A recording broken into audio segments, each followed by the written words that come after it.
Hey, I'm Smooneychad, and I've been trying to beat Kerbal space program using aircraft only. And across the last 2 episodes, we've set out to explore another solar system using this huge interstellar ship that we built, and this wormhole that we discovered that goes right conveniently to that new solar system. We explored the planet on the other side of the wormhole named Sarah, which is a beautiful Kerbin-sized ringed world, but unfortunately it's about as habitable as a New York sewer. So in this episode we set out for a much more hospitable planet named Suluco. Well, at least part of it's hospitable. You see, Suluco is an eyeball planet, meaning it's tightly locked to its host star, with one side in perpetual daylight and one side in eternal darkness. But this also means that there's a small ring in the twilight zone of the planet between the day and night sides that actually kind of has Kerbin-like temperatures, which is exactly where we're going to be trying to visit today.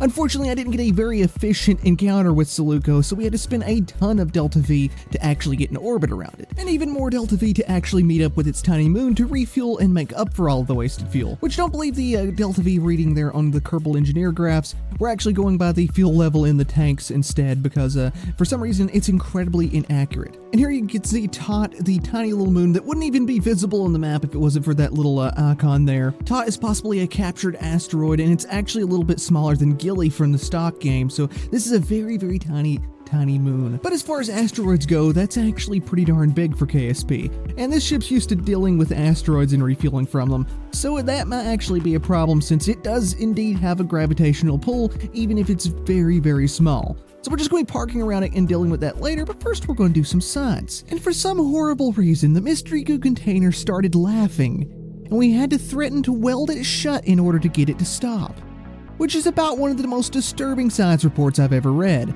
So anyway, we're going to be parking here and leaving with our favorite crew members to go down to the planet while the Somerset deals with the haunted mystery goo, apparently. So I quickly undocked the Godwit SSTO. It's going to be heading down to the surface of Suluco and begin firing our engines to start doing some aero braking around the atmosphere of Suluco to lower our orbit. Unfortunately, I kind of forgot to move out of the way of the ship before firing our engines, so we just crashed right back into it. So I had to quickly reload a quick save there and try that all again, this time getting as far away from the ship as possible before firing our main engines. Now, whenever we leave the ship like this, it has absolutely no propulsion. The SSTO provides all the propulsion for it. That's our main engine as well as our orbiter. Also, that's some strange orbital mechanics there where it's just moving in the opposite direction we left it in. Something just doesn't feel right about that, so we're going to be leaving the cursed little moonlet and heading down to Suluco to do some aero braking until we get in a low enough orbit to actually land. Also, whenever you're doing aero braking like this, always keep an eye on the atmospheric height of the planet so you don't overdo it and end up toasted. That's happened to me more than once. Also, did I mention the day side of Suluco is blindingly bright?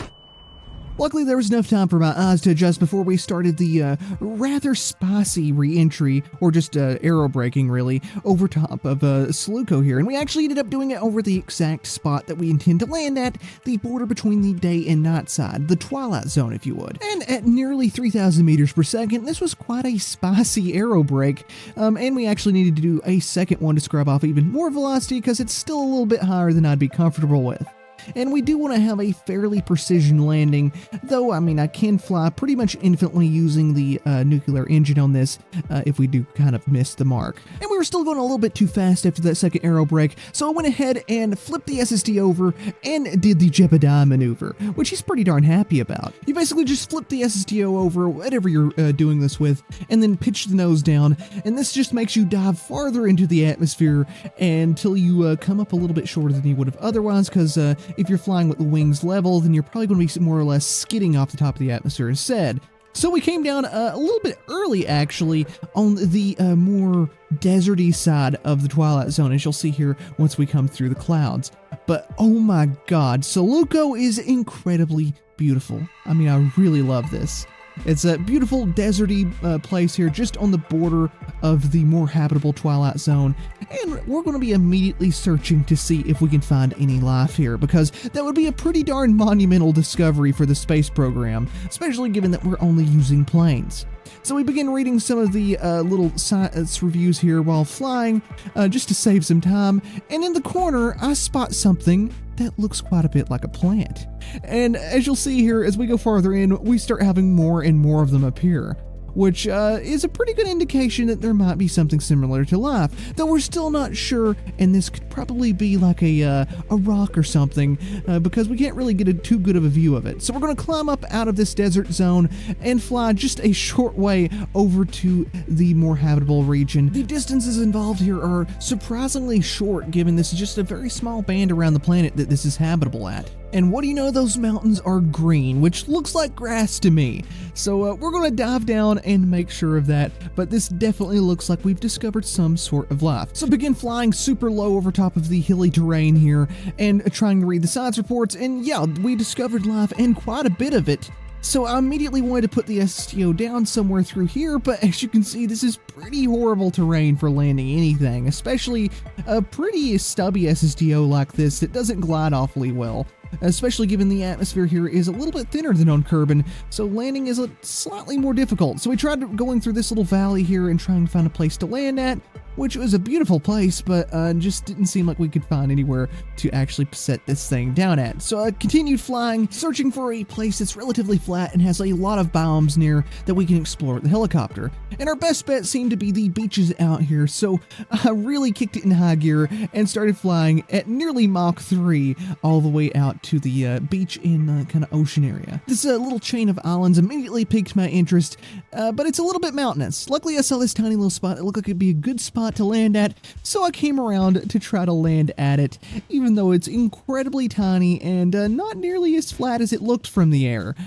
So I went ahead and did another go around after this horribly failed landing that nearly ended in us all dying. Luckily the fuel burning mode on this engine has quite a bit of power to it, so it was able to actually pull us out of there, kind of like activating an afterburner or something, and gave us another chance at landing here.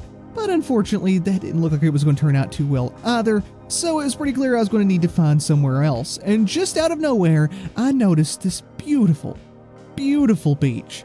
I was never so happy to see a beach in my life.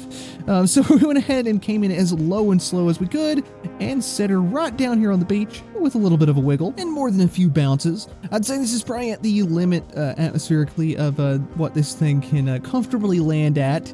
Especially not without a very flat spot to actually land at. It probably wasn't the best landing either. We just kept drifting and kept drifting, but eventually, after checking to make sure we didn't break anything, we came to a stop, and we've officially landed on Suluco, and now it's immediately time to get out the helicopter. Before going on any mission with it or anything, we're going to go ahead and just leave it there and get Jeb out to do the most important experiment we'll be doing today, whether or not Kerbals can actually breathe on Suluco, meaning that Suluco could become a new home planet for Kerbal kind in the future. So he's going to be taking his helmet off, and after turning blue in the face, he was able to breathe and completely fine. I guess years and years of being exposed to nuclear reactors has made him completely immune to any other things in the atmosphere, and as long as we got a little bit of oxygen, he's good to go. So we're going to be driving our helicopter off over here, our little heli rover, to a suitable spot where we won't be crashing into the plane or anything, and unfolding the rotors, which I'm still having a little bit of trouble with, and seeing how this thing flies here, and predictably, it flies pretty darn well. It's a pretty similar atmosphere to the Kerbin. Like I said, a tiny bit thinner, but the gravity's a tiny bit lower. I think like 20% less gravity. So it kind of all evens out. And we're going to go ahead and fly over to that little island chain because I really, really wanted to explore it. Unfortunately, something went wrong right here, and our rotor completely locked up, and I had no idea what was going on. I think it had to do maybe with auto struts out of nowhere. Don't know why that would happen, but I was desperately trying to get it going before we finally crashed into the ocean. And all seemed well at first, and I thought I could carry on until I seen those two little tiny nose cones in the water, and I knew that we lost our RTG, which is pretty much the only thing that keeps this thing powered on planets that don't have as much sunlight, so that's pretty darn bad. So we went ahead and went back to a quick save and just tried this whole thing again. I was going to roll with losing the RTG because I think taking a little bit of damage would be fairly realistic, but I'd rather just give it another go and keep our ability to stay powered on planets with next to no sunlight or in the nighttime. So we went ahead and flew over there fairly stably. I think this actually flew somewhat more stable than it did on Sarah. I think it's because thicker atmospheres kind of make it a little bit more touchy, actually, since it's a helicopter. And we're just going to be setting it down very nicely and getting Fergus out here. And of course, we're going to make him take his helmet off too, because if there's oxygen there, we are going to be breathing it. These guys have been cooped up inside their spaceships for like 8 years at this point, and they need some fresh air. Also, this is the official way to get your Kerbal back into the antline heli. You just jump in the direction of the door and throw your Kerbal at it while spamming F so you grab onto the door, and then finally climb up until you can press space and get back inside. A pretty elegant system if you ask me. So we're going to be taking the heli off and heading up to the next peak on the mountain range on this island, and which, it's not really a mountain range on an island. The island is the mountain range, I guess. Just mountains everywhere here on Suluco. I'm sure we can probably find a plane eventually, but this is what we're dealing with for right now, so we better get used to it if we're ever coming back here. Here's a whole big patch of parallax grass, which is probably making YouTube go crazy right now and compress the video, but it looks pretty darn cool.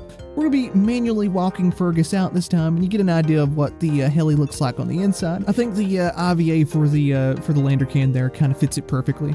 So we're going to be taking Fergus out here, and the grass is actually taller than he is, but he got a quick sample, and it says that the sample was teeming with alien life forms, so yeah, he's just got his pocket full of alien bugs. We're going to be driving around, though, trying to find a different biome, and luckily, once we got down to this spot, it was mountains and not lowlands, and he did a bunch more sciencing in the mountains biome there, because we didn't actually get to land in the mountains biome earlier, so this is actually our first experience with it. How that peak was lowlands, I have absolutely no clue, but we did a quick flyby of these little peaks here, and there was no new biomes to get any samples from, so we started heading right back to the SSTO, and we went a little bit high altitude this time, because I was wanting to check out that whole mountain ridge behind the beach there, that really steep mountain ridge behind the peak, so we need to get quite a bit higher than we ever have with this helicopter, up to 3,000, nearly 4,000 meters. And once we crossed over, it was just yet another mountains biome, and we already had everything from that. So how do you come down from a very high altitude when you're right above where you're supposed to land at? You do a complete dive. So I went ahead and just dropped this thing out of the air as fast as possible for complete fun. I quick saved beforehand in case anything went wrong, but nothing really went wrong, and we ended up going the fastest speed we ended up going in this helicopter. I lied in the last episode. We ended up going 84 meters per second, which is just blazing fast if you've ever had a plane. That's just crazy fast. It's not fast at all. But that is the fastest speed we've managed to get with this helicopter. It takes a while to explore with a heli. Maybe in the next exploration, if we do that, we'll have something with tilt rotors on it till we can get going quite a bit faster and transfer into being a plane, and then still have our VTOL capability, which, as you can see, is really, really handy. Just being able to land near an SSTO like this and then drive to it. And if you noticed a little explosion there, yes, we did indeed lose the vertical stabilizer thing on the back of the heli. That kind of sort of helped at higher speeds with keeping the yaw stable, but it wasn't really that much of a help, so I wasn't too worried about losing it. So we went ahead and just pulled this thing back up into the SO16 and began the refueling process, which usually takes around 100 days actually to complete, so we did end up spending quite a bit of time studying the life here on Suluco while in the permanent shade of the little cliff that we're under. So with not much of a runway ahead of us and a lot of bumps, I knew I needed to get a little bit of a run and go, so I went ahead and just let gravity do its thing in time warp and slowly pull the SSTO all the way back down to the edge of the water, hopefully giving us a nice, well-known little runway that we landed on earlier to go ahead and use to take off again, which is pretty darn nifty if you ask me. Once we got enough distance, we went ahead and activated the fuel burning mode on the nuclear engine there and began throttling this thing up and eventually gaining just enough speed to get that engine pointing more vertical, which immediately got us off the ground. And we were going pretty darn slow at first, under like 80 meters per second there for a bit. But after doing a slow turn, we eventually gained enough speed to swap out of the fuel burning mode and back into air breathing mode, where we're not using any fuel whatsoever, and we can kind of fly around a bit and find the best location to head back up to the Somerset. We kind of need a more or less equatorial orbit there, so we need to make it back up toward the equator slowly without burning up, because although we do have infinite fuel, flying at a higher rate of speed, which is the most convenient way to fly, ends up really overheating us. On the way though, we discovered this beautiful forest here, which honestly looks quite a bit flatter than the other places we were trying to land at, but has quite a bit of trees. a lot of trees, more trees than usually I see on Kerbin. Beautiful, beautiful forest there, and definitely some place that would be fun to come back and visit or maybe build a base at. But we're going to be flying above the first layer of clouds here and slowly getting lined up with the same orbital plane as Tot, so we can get a nice transfer back to our main mothership. And just look at the beautiful, beautiful cloud layers here with the god rays and shadows being cast by the permanent night side and day side. It's just absolutely stunning. On the way, we got a quick temperature scan of the night side, which is absolutely frigid and just, it sounds like a horrible place to be, and probably doesn't have really any life forms, but would definitely be an interesting place to explore later on. I'd really love to come back to Suluco, but right now we need to make it back to that cursed little moonlet, Tot. And this mission is far from over because we need to figure out a way to actually refuel the ship once we get there. So goodbye to Suluco for now, but as you can tell, I'm really excited to maybe come back to that in the future because this is currently our next best hope for a secondary home for Kerbinsid, which isn't really one of the main goals of this series, but it would be pretty darn cool if we started doing stuff like that. So we went ahead and got an encounter with Tot, which wasn't too terribly hard, and before we actually get a rendezvous with the main ship, we're going to be landing on Tot because we haven't actually landed there and need to do a little bit of science, and I would also like to test and see if we can actually just refuel the main station by bringing up loads of fuel from the surface of Tot here, because it basically costs nothing to get fuel on and off the surface if we mine it there. So we're going to go ahead and be landing here in the dark as quick as possible, and as soon as we arrive, I nearly hit the ground as we came down, but bounced around for quite a while. Very, very little gravity here, and the seismic scanner read absolutely nothing, pretty predictably. We got Jeb out here, which he barely wanted to fall. So slow, so slow. But eventually when he did hit the ground, he went ahead and claimed Tot in the name of aircraft only, in reverse by accident, so let's go ahead and flip that to make it look a little bit cooler. And he went ahead and took a surface sample, which looks like Tot is probably a captured asteroid, like I said. Very similar to Eve and Gilly, but just smaller all around. We're going to go ahead and refill all of our tanks here to absolute maximum, and then be taking it all the way back up to the Somerset, which really isn't that far away. We're probably like 13 kilometers above us or something like that. It's everything on this moon is very small, so the orbits around it are very small, and we could probably just get all the way to orbit with just our RCS if we wanted to. You can see here the reaction wheels on the ship, which aren't really that many reaction wheels on here, are enough to actually cause it to tilt all the way up for our takeoff, which is pretty cool. We went ahead and lined this up and did a classic docking maneuver with this. I love using the cameras built into the docking port there to dock it, and I think I've gotten pretty good with docking them with that. Went ahead and emptied all of our tanks, just to leave me a little bit of fuel to get back down to the surface again, and went ahead and did another run back down to the surface, just so we can see how quickly I can refuel the ship if we just use this to shuttle fuel up to it without taking the entire ship down, which seems like it would be a disaster. Actually, like, accidentally forgot to take the drill up there on ascent, but we made it back to the Somerset okay, and redocked with it, only to find out that, yeah, this was moving pretty darn slowly. You see, we brought up quite a bit of fuel, but our tanks are absolutely huge in this, so it would take actually 7 to 8 refuel missions to get this thing fully fueled like we need it to be for the next planet. So we went ahead and did the crazy option and brought the whole ship down to the surface of Tot here, which is not going to be very easy given our propulsion is on one side and our drill is on the other side. So it's going to be a little bit of a crazy maneuver to get this thing to actually mine here. First, we're going to just try this hillside, thinking that it would actually work out for us, but yeah, anything but. This actually ended up taking much longer and having many more problems than landing on the planet itself. I began to get a little bit of a disdain for this little moon, just a little bit of hatred for it. As you can see, I was just trying to struggle with this forever, and eventually, while trying to mine and move at the same time, the whole end of the ship breaks off and apparently becomes possessed and starts moving on its own while still mining, mind you, which is an interesting experience. So we went ahead and reloaded the save and tried all of this again, but that went about as well as you can imagine it going, and this time we ended up sliding down this hillside.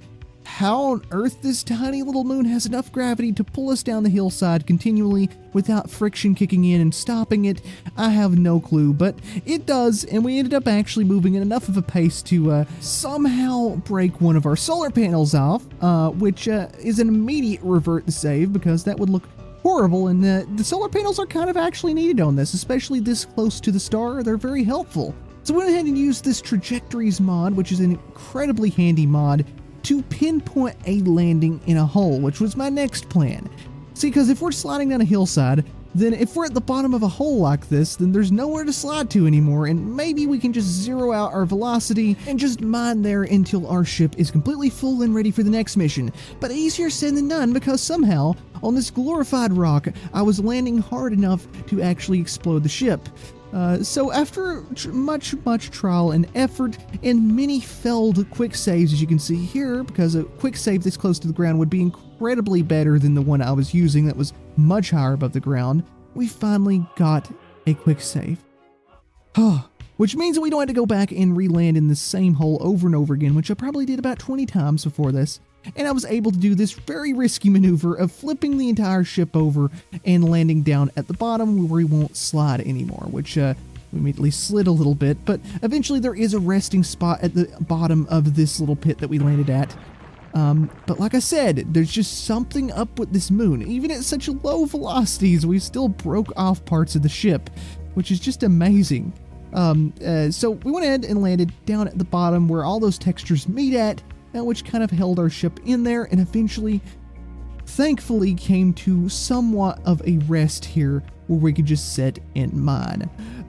But how we're going to get back up out of this little pit that I landed in is going to be the next problem once we're actually fully fueled. We'll be a lot heavier, as you can see. We got everything at maximum, and we didn't break anything, but how do we actually get out of here? Well, that's Bill's problem to fix. We're going to get Bill out here, our station engineer, and he has probably the most Kerbal plan ever to get us out of the pit. We're going to be going over to our cargo sections here and getting out some very useful little Separatrons that we packed away in here before the mission. As you can see, I pack a bunch of random crap in here that we probably don't even need. But the Separatrons are always something on any mission with a cargo bay that I always pack. And you'll see the reason why, because on a moon this tiny, those tiny little rocket boosters are actually enough to have more than a 1 thrust to weight ratio. Just barely. Whenever we light them, we have a little bit over 1 thrust to weight, meaning that we can actually lift this thing up in the opposite direction that it usually fires in, very slowly out of the pit here, and eventually get enough altitude to flip over rather violently until we can get the main engines under us and begin burning up off of this godforsaken stone that we decided to mine at. And this was definitely a very cool feeling once we finally were able to lift off here and got this beautiful flyby shot of finally leaving Tot behind. No hard feelings, we're gone now, so I don't have to hate this little moon anymore, but I have a feeling if we ever do end up coming back to Suluco, we'll probably end up having to use this moon again, so I guess we better get used to it while we can. So there it goes, little Tot, the tater tot of an asteroid moon, left behind, and now it's up for our next destination.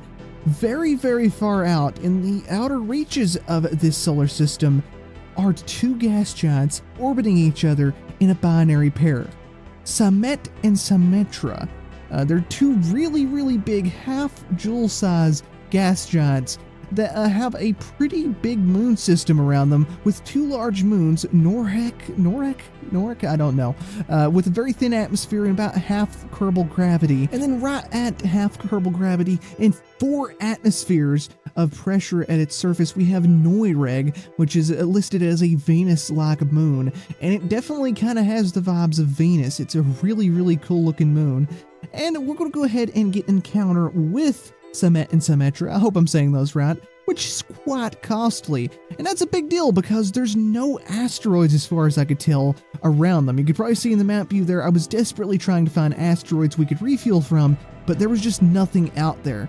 So this is a little bit of a dangerous mission that might just be a one-way mission. Luckily, to cut Delta V costs, I was able to get this terrifying looking encounter with one of the gas giants, flying in between them to actually get an encounter with the first moon we're going to be landing at, Noireg, the Venus-like one. So we have 2 moon landings left on these crazy weird moons around Zemetra, and then we have to make it all the way back to Kerbin in one piece, which is easier said than done, and that's going to have to wait obviously until the next episode, the episode in which we may finally beat Kerbal Space Program using aircraft only. But for right now, this is Smooneychad, out.